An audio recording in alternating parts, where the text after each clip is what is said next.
Bonjour à tous et à toutes. Vous êtes bien courageux de rester jusqu'à cette heure-là.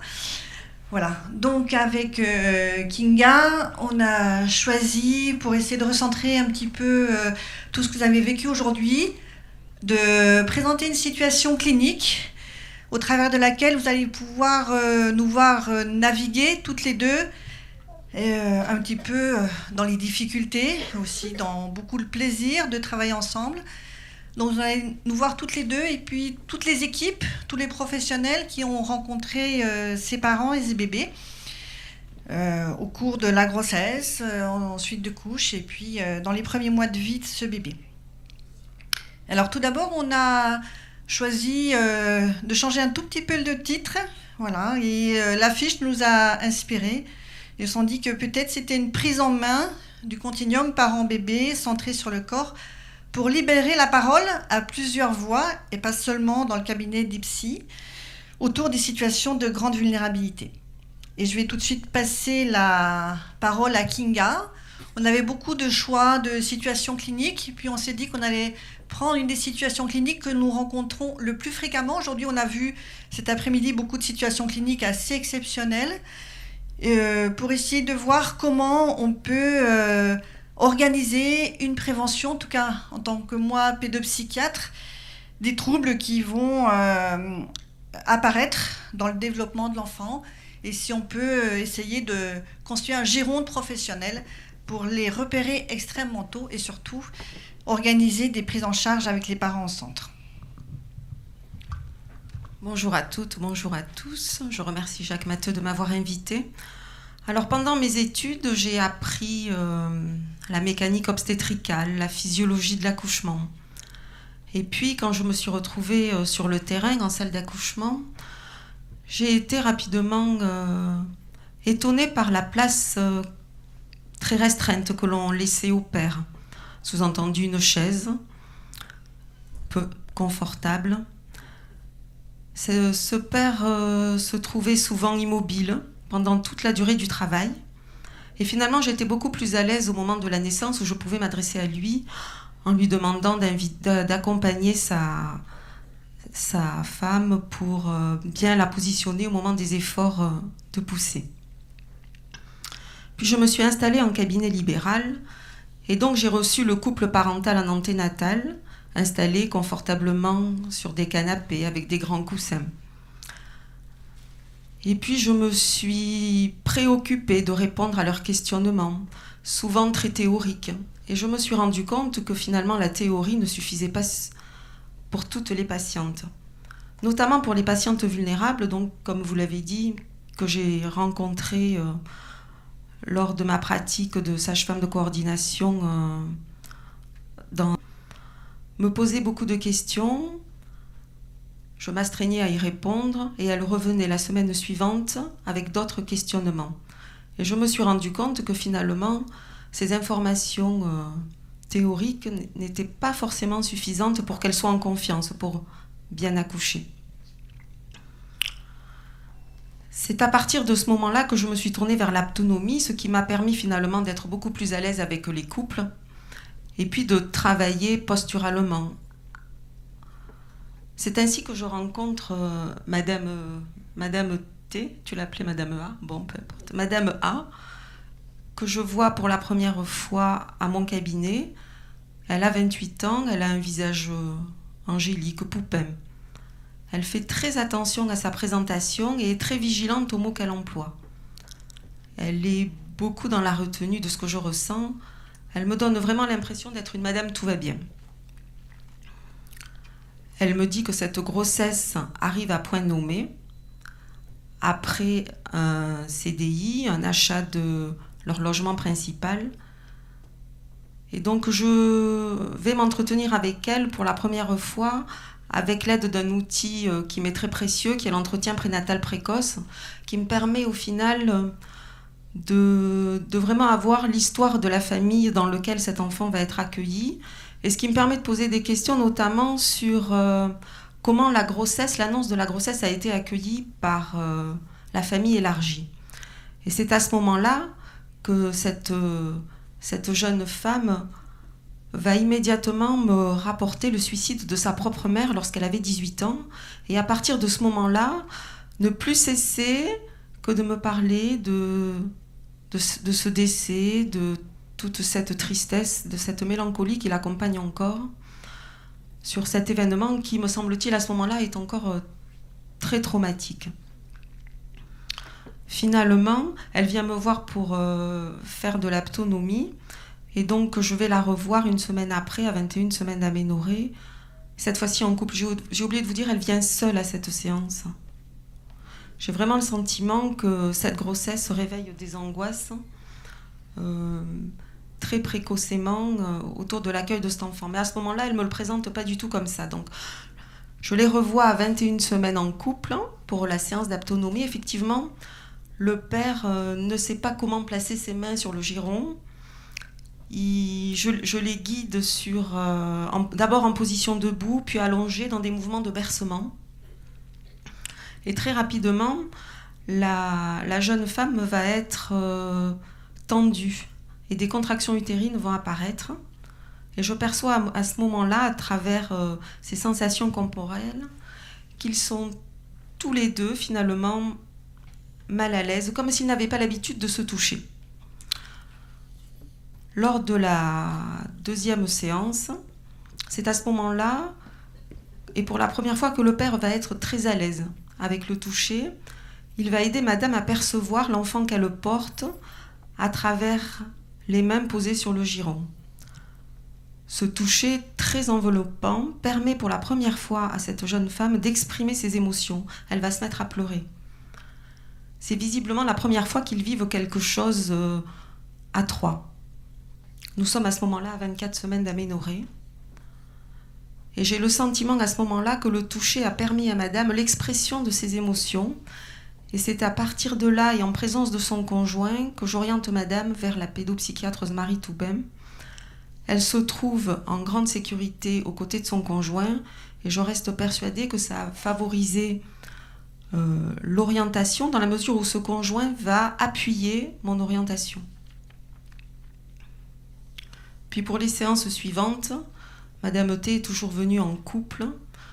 Elle aura de nombreuses contractions tout au long de la grossesse qui vont nécessiter un arrêt de travail.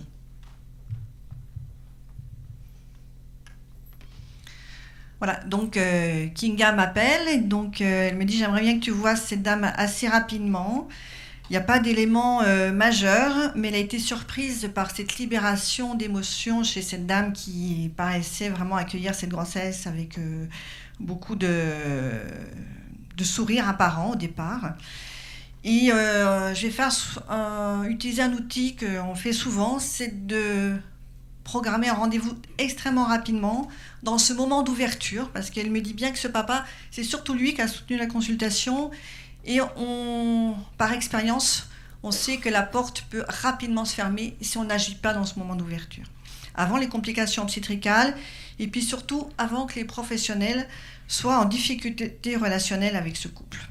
Elle vient seule, 8 jours plus tard, c'est son choix, et je fais attention d'avoir le père dans la tête, et puis surtout d'avoir tous les autres professionnels, parce que d'emblée, elle établit une relation duel extrêmement forte avec moi, alors que j'explore le moment présent, selon 3 axes, où je vais partir tout d'abord de ce que je sais d'elle et ce qu'elle sait de moi. Ça va prendre un long temps de consultation, elle va beaucoup évoquer l'empathie de cette sage-femme et puis la place de son compagnon dans cette deuxième séance d'autonomie. Je vais reprendre le fil du vécu obstétrical. S'il y a une première grossesse, qui est un peu plus attendue par le compagnon que elle. Elle avait des appréhensions, puis finalement elle en a peu parlé et c'est un peu sous la pression du compagnon que cette grossesse est arrivée 2 mois après l'arrêt de la contraception, ce qu'elle trouve extrêmement rapide. Je vais explorer un petit peu son adaptation au moment d'imprévu et à ce moment-là, elle va m'évoquer des éléments de son histoire compliquée. On va pouvoir faire un état des lieux partagé où autour du suicide de sa mère règne un silence depuis plus de 15 ans. Elle a eu un rôle d'aînée ultra protecteur, des frères et sœurs dont elle s'est beaucoup occupée et qui présentent actuellement des problématiques psychologiques importantes qui les amènent à être hospitalisés en hôpital psychiatrique. Elle a une figure d'attachement dans toute cette histoire chaotique et une relation de couple extrêmement investie, et c'est pour ça qu'elle voulait aller vers l'autonomie pour vraiment donner une place à ce compagnon, mais elle-même n'était pas d'emblée dans une propension à aller vers cette technique de préparation à la naissance. Et donc je fais l'hypothèse, je lui propose cette hypothèse qu'elle va valider rapidement, qu'elle a certainement beaucoup de mal à solliciter de l'aide, et puis que malgré une inscription sociale durable dans le travail, dans son couple, elle peut être rapidement isolée si des émotions de peur, d'angoisse arrivent. Ce qu'elle valide, et donc je vais lui proposer un plan d'action qui va être sur 4 axes. Tout d'abord, favoriser les liens interprofessionnels et comment on peut très vite, elle peut avoir une consultation sur le futur lieu de naissance et qu'on organise un petit peu un suivi de tous les professionnels qui vont la rencontrer. Une visite de la salle de naissance, que je puisse voir le père avec elle, parce que je pressens qu'il est très coacteur de la mobilisation émotionnelle chez cette femme. Et puis, dans ma tête, ça peut être un allié important pour essayer de canaliser toutes les fragilités de l'environnement de la maternelle. Donc des frères et sœurs fragiles de ce papa qui va devenir grand-père et qui a été très, on va dire, malmené par le suicide de sa femme. Et puis je vais lui proposer d'être très présente en suite de couches, et on va beaucoup s'arrêter sur ce moment-là, et c'est à ce moment-là elle exprime ses peurs de comment elle va être avec ce bébé. Et donc je vais lui dire qu'on sera là à plusieurs de façon intensive et qu'on va anticiper le retour à domicile et toute la première année de vie de l'enfant, ce qui la soulage énormément à l'issue de cette première consultation. La deuxième rencontre pédopsie, à 27 semaines, le papa vient. Et c'est la veille des vacances de Noël, donc je vais beaucoup utiliser ce moment pour essayer de voir comment s'organisent un petit peu les réunions familiales de ces vacances de Noël, anticiper cette naissance à venir aussi, et puis anticiper le postpartum. Et ce papa va beaucoup parler, va beaucoup regarder sa compagne et va beaucoup accueillir l'émotion de sa compagne, qui va pouvoir dire que c'est très difficile pour elle d'aller dans la famille de lui où les places familiales sont stables, il y a énormément d'apathie. Ça lui fait d'autant plus, depuis qu'elle est enceinte, vivre l'absence et tous ces Noëls terribles qu'elle a vécus dans sa propre famille. Elle va beaucoup parler de ce qu'elle vit dans des éprouvés de protection. Elle n'a jamais été, c'est toujours elle qui s'occupait des autres. Voilà. Et le papa va beaucoup l'amener à organiser un peu comment il peut l'aider à moins tenir cette place-là dans sa famille. Le papa, pendant tout ce temps, est très étonné, soulagé, questionnant, en tout cas très, je dirais, coacteur de la consultation. Et puis, dans cette consultation, on est déjà à 27 semaines. Le papa, il est extrêmement pris. C'est une consultation qui va durer longtemps. Je ne sais pas si je vais le revoir. Donc, je vais faire ce que je fais en général un peu plus tard dans la grossesse. Je vais anticiper avec eux tout ce qui est du posturage du bébé. C'est un outil récent pour moi, depuis moins de 5 ans. Et très souvent, il est détonateur de confidences, notamment sur les naissances dans les générations précédentes. Et puis fait émerger beaucoup d'images positives pour le futur. Il focalise beaucoup sur les émotions, sur l'affectif, comme disait Catherine Dolto, et c'est un levier incroyable dans le lien de confiance avec les parents pour le suivi ultérieur. Voilà, donc en règle générale, je vais vous montrer quelques diapositives que je montre aux parents sur mon ordinateur. Voilà, ça se fait en général entre 7 et 8 mois. Et donc sur cette première diapositive, on peut rester parfois 10 minutes ou passer juste 1 minute en fonction de ce qu'on vont dire les parents. Et là, cette maman va beaucoup regarder et va beaucoup parler de son ressenti des mouvements fœtaux à voir ce bébé, dans la détente de ce bébé. Moi, je leur explique juste ce qu'ils sentent, les coudes, les genoux, que les membres vers l'avant, où est la tête. Et cette maman va vraiment s'approcher de l'ordinateur et être émerveillée de la tranquillité de ce bébé et va dire combien elle perçoit les mouvements actifs fétaux de son bébé comme du malaise ou qu'il ressent son angoisse. Et puis je leur montre quelques images de posturage néonatal et ce qu'elle va retenir, c'est les sourires de ces mamans. Et je vais leur dire qu'elles répondent aux sourires de leur bébé qui très tôt peuvent avoir une communication, une détente, comme vous voyez sur ces photos, dès lors qu'on organise une continuité, qu'on les remet en position fétale, puisqu'il n'y a plus l'utérus pour les tenir à ce moment-là. Mais par contre, si on organise qu'ils puissent s'enrouler sur eux-mêmes, ils présentent énormément de bien-être, que les mamans aient fait de l'autonomie ou pas. Le bain enveloppé, c'est une technique qu'on utilise pour des bébés dont on sait qu'il y a pu y avoir des stress pendant la grossesse. On l'a beaucoup utilisé pour les grands prématurés, mais on l'utilise aussi pour ces mamans dont les bébés vont naître à terme. Et vous voyez cette maman-là, par exemple, qui a eu 10 ans de stérilité avec énormément de complications chirurgicales. Voilà, il n'y a pas besoin de commenter plus, mais il y a une empreinte de bien-être. Quand elle voit ce bébé la regarder droit dans les yeux et montrer un tel bien-être, alors que si elle n'était pas là, il ne pourrait pas dans l'eau, comme il le faisait dans son ventre, pouvoir avoir autant de sécurité. Cette maman, d'ailleurs, dans ce moment du bain, avait reparlé un petit peu de ce parcours de 10 ans de FIV. Et puis on va parler du posturage de la mère accouchée, parce que souvent on insiste beaucoup sur une fois que le bébé est né, le bébé, mais aussi qu'est-ce que devient la maman dans tout ça.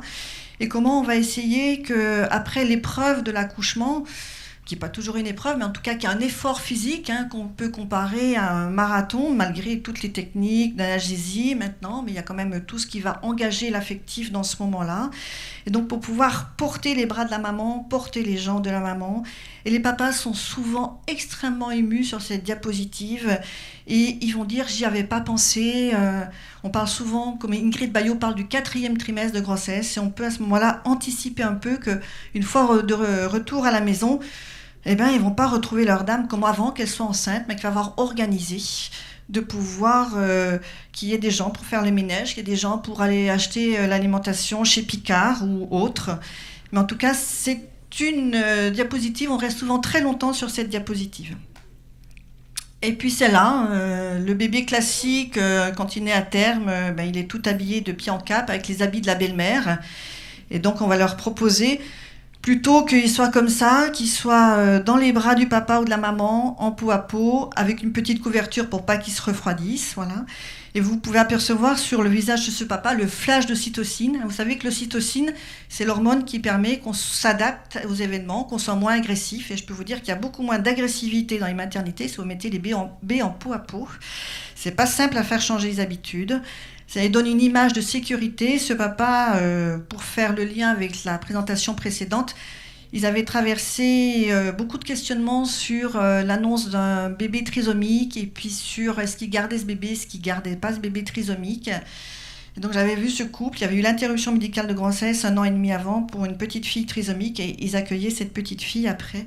Et donc c'est dans ce moment-là que ce papa a pu parler de tout ce vécu, de ne pas avoir pu porter comme ça et de ne pas avoir senti sa petite fille avant dans ce contact physique avec lui. Et souvent, quand je présente ces diapositives, je raconte ça aux parents en consultation. Et c'est à ce moment-là qu'il y a beaucoup d'éléments. Et souvent, des bébés décédés à la génération d'avant, dont on n'avait pas parlé, que je découvre en fin de consultation. Et puis, le suivi va s'organiser sur le CHU avec des axes extrêmement rigoureux, qui sont la visite de salle de naissance, le relais du suivi médical du médecin généraliste. Pour cette dame, c'est un médecin généraliste qui suit la grossesse, une sage-femme du CHU pour continuer le suivi de cette grossesse, dans un souci de coordination de tout ce qui va se passer en libéral et sur le CHU.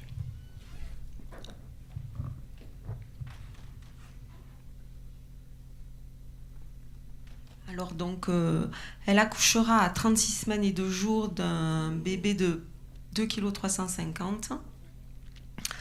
Le père était présent, elle va allaiter. Ah oui, c'est la photo de l'équipe. Et donc, moi, je la revois 1 mois après. juste dire un tout petit mot. Cette maman, elle est restée 10 jours en maternité. C'était une maman qui voulait absolument allaiter. C'était pas simple avec un bébé de 2,350 kg. Et là, toute l'équipe s'est organisée avec cette maman. Et puis, cette photo-là, c'est pas ce couple-là. C'est une maman qui voulait surtout pas venir accoucher en maternité, qui voulait accoucher à domicile, mais dont les antécédents obstétricaux ne le permettaient pas. Voilà. Et c'est aussi beaucoup ces données-là qu'on va travailler et qu'on va présenter aux parents en anténatal. Et c'est des leviers vraiment importants pour essayer d'humaniser à la fois ce qui peut se passer dans les lieux très médicalisés et parfois l'inhumanité qu'il y a pu avoir dans la maison. C'est très très intéressant de pouvoir croiser un petit peu ces regards à partir de mise en scène comme ça au travers d'autres parents et des professionnels.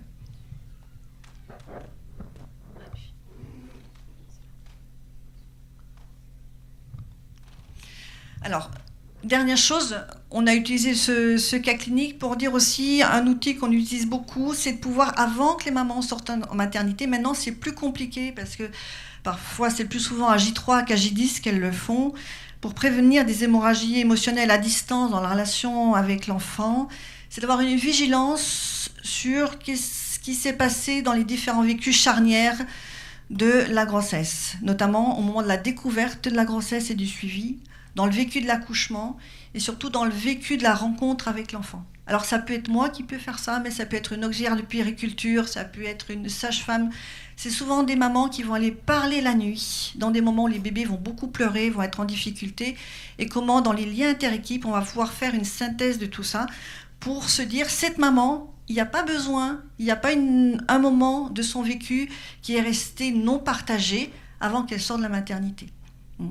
Et ça s'exprime beaucoup avec des bébés qui ont du mal à prendre le sein, avec des bébés qui sont difficilement consolables, avec des mamans, alors que tout va bien, on a l'impression que c'est la fin du monde pour elles. On va être très vigilant à tous ces décalages émotionnels pour repérer un petit bout, ces petits bouts de placenta émotionnel qui sont restés collés. Et en règle générale, vous savez que pour le placenta, on va faire une révision utérine si on a un doute, s'il y a un petit bout qui est collé. Là, si on a un doute, on va à nouveau interpeller et la sage-femme libérale et la sage-femme qui a suivi la grossesse ou moi pour essayer que cette maman puisse avoir partagé cette histoire ainsi que son compagnon autour de ce bébé qui arrive. Et on va transmettre un petit peu tout ça aux équipes extérieures. Voilà, et donc j'avais envie de revenir à ma dernière consultation, ou du moins l'enfant a 1 mois, et donc je revois la dame à mon cabinet avec le couple parental.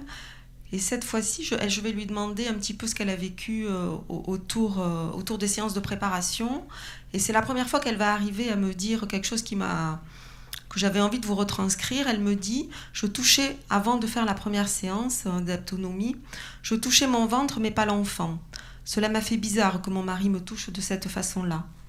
J'étais au centre et je n'en ai pas l'habitude. Voilà, et je voulais terminer simplement en vous disant que l'accès à l'enfant pour la femme enceinte en présence de son conjoint et d'un tiers qui est en l'occurrence ici une sage-femme permet de révéler l'enfant et de permettre la continuité de l'anté au postnatal, de la préparation à la naissance au devenir parent. Pour cette jeune femme qui était extrêmement envahie par le décès de sa mère, l'enveloppement sensoriel et émotionnel lui a permis de réaliser le devenir parent.